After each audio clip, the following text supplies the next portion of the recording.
Imagine waking up in a hotel room with a view not of the ocean or mountains, but of Earth itself, floating like a blue marble in the blackness of space. That reality, once only dreamed of by sci-fi writers and billionaires, is rapidly approaching as the age of space tourism is no longer a matter of if, but when.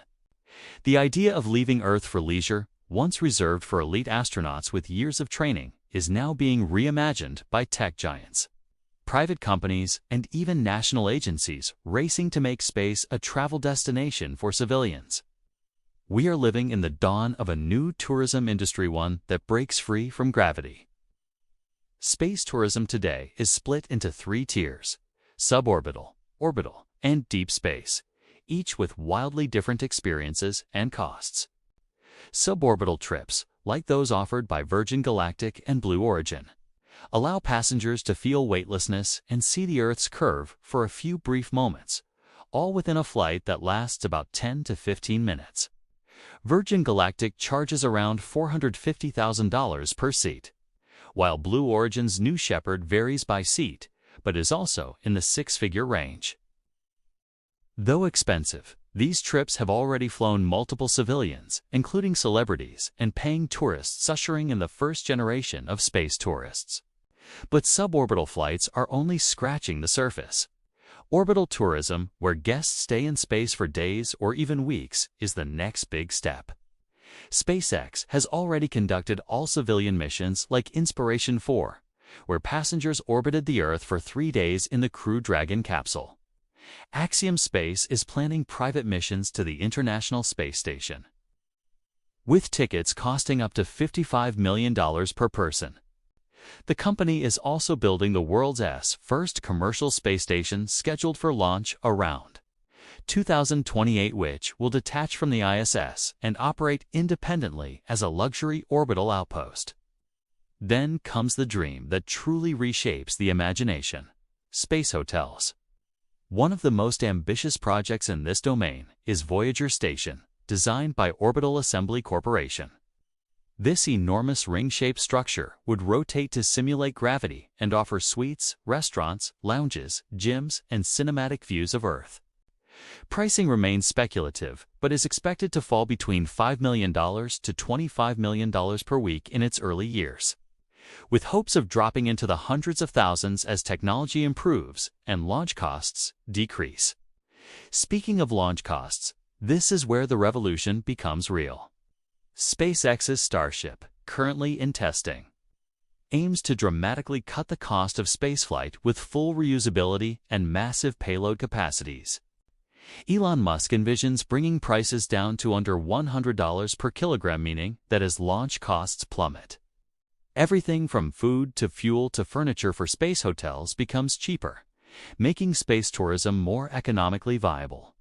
Beyond orbit, we reach the moon, a destination that feels mythic, yet tangible. NASA's Artemis program is working to return humans to the moon within the next few years, and SpaceX has already secured a contract to land astronauts using Starship. But private lunar tourism isn't far behind. Japanese billionaire Yusaku Maezawa has booked a trip around the moon aboard Starship with a group of artists in the much-hyped Moon mission. The flight won't land, but will slingshot around the moon and return to Earth, a journey expected to cost hundreds of millions. Eventually, lunar surface tourism could involve staying in inflatable or regolith-covered habitats, exploring the moon in pressurized rovers, or gazing at Earth from a place where the sky is always black. The timeline for such experiences is likely within the next 15 to 20 years. As lunar infrastructure improves and companies like Blue Origin and Astrobotic develop cargo and lander systems to support human presence. And then, on the furthest edge of vision, lies Mars, the red planet, the final goal of human space travel. Mars tourism is still decades away, largely due to the complexity of travel, life support, radiation shielding, and return logistics. A one-way trip takes 6 to 9 months, and travelers would likely need to stay for over a year due to planetary alignment for return windows. Musk has suggested that in the far future, a trip to Mars could cost less than $500,000 per person. but early journeys will cost significantly more and require rigorous physical and psychological training. Still, the dream of stepping foot on another planet is already fueling investment in Martian habitats, 3D printed structures, and closed-loop life support systems. Space tourism will not just be about the destination, it will be about the experience. Imagine floating weightlessly while sipping gourmet cocktails in orbit, watching the sunrise 16 times a day. Imagine honeymooning on the moon or climbing Olympus Mons, the tallest volcano in the solar system, on Mars. Zero-gravity sports arenas, spacewalks tethered to luxury stations, deep space VR art galleries, and even orbiting cinemas. These are all potential entertainment forms in the future of extraterrestrial hospitality. But with great ambition comes serious ethical and technical questions. How do we handle safety? Space is an unforgiving environment. Accidents could be fatal. Insurance for space travelers is a fledgling industry. Radiation remains a major risk, especially for long-duration flights or lunar stays. There's also the carbon footprint of rocket launches, though newer fuels and reusable tech are helping. Another debate centers on inequality.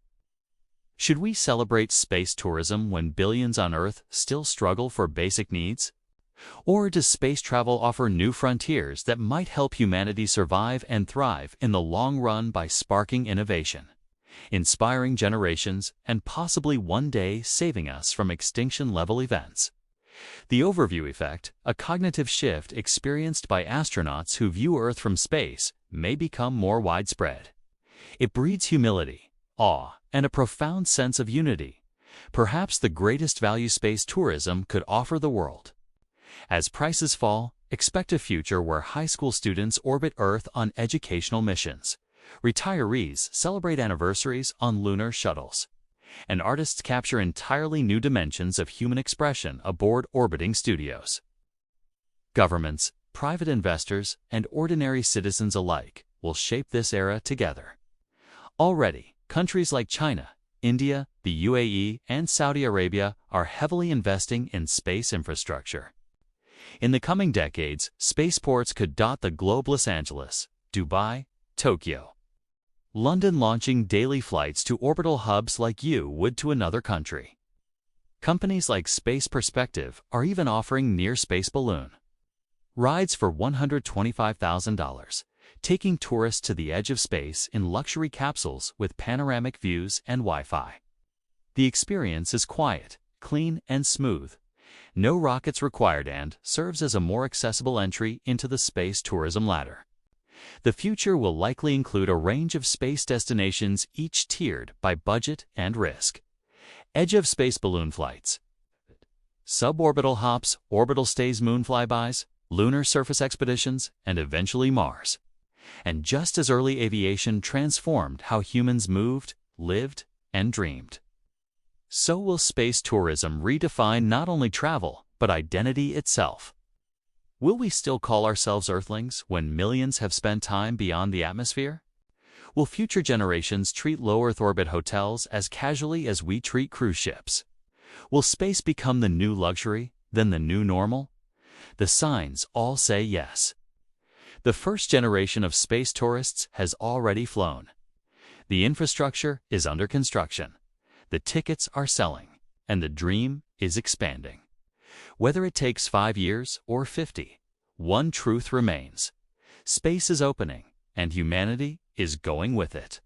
So if you've ever looked up and felt something stir inside you, a calling, a pull, a question, know this. Space is no longer beyond reach. It's a destination.